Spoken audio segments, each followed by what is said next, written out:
No i mamy tutaj w telefonie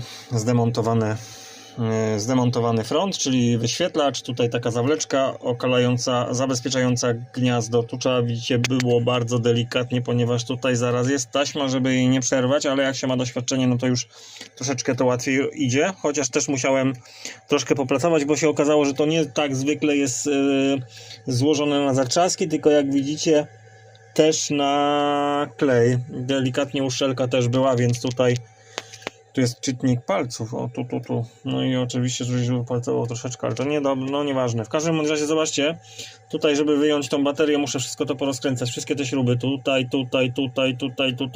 tutaj, naokoło to wszystko muszę rozkręcić. No naprawdę. Wkrętak elektryczny idzie w ruch.